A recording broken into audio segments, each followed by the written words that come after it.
Eh bien, ce n'est pas que je pense qu'il ne devrait pas y avoir de régulateurs. On peut voir les régulateurs comme des arbitres sur un terrain de sport.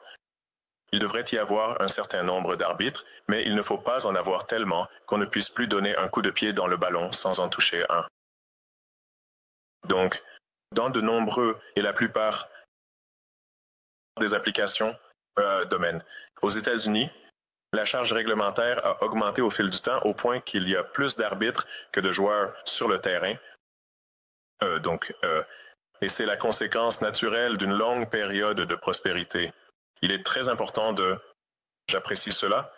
Cela s'est produit tout au long de l'histoire lorsqu'il y a eu une longue période de prospérité sans guerre existentielle.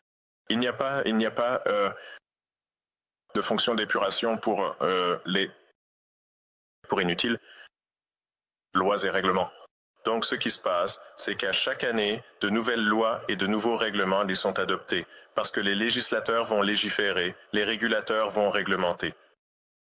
Et vous allez avoir une accumulation constante de plus en plus de lois et de règlements au fil du temps, jusqu'à ce que tout devienne illégal.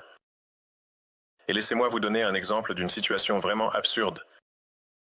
Sous l'administration Biden, SpaceX a été poursuivi pour ne pas avoir embauché de demandeurs d'asile aux États-Unis.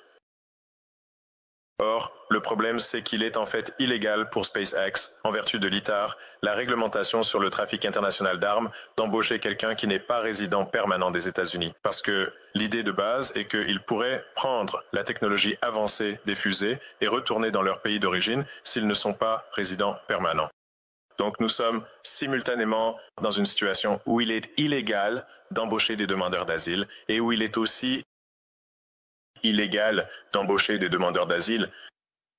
Et le département de la justice de Biden a choisi de nous poursuivre alors que les deux options sont illégales. C'est perdant dans tous les cas. Mais ma question portait spécifiquement sur un régulateur pour l'IA dont vous avez dit il y a 3 ans qu'il était nécessaire. Et vous avez dit que nous devions être proactifs dans la régulation de l'IA, plutôt que réactifs. Avez-vous changé d'avis à ce sujet? Non, bien sûr que non. Quoi? Non. Non, bien sûr que non. Ce que je dis, c'est qu'il devrait y avoir quelques arbitres sur le terrain, quelques arbitres, mais il ne faut pas que le terrain soit saturé d'arbitres. Au point qu'on ne puisse pas donner un coup de pied dans le ballon sans en toucher un. Donc, les domaines qui existent depuis longtemps, comme l'automobile, l'aérospatiale,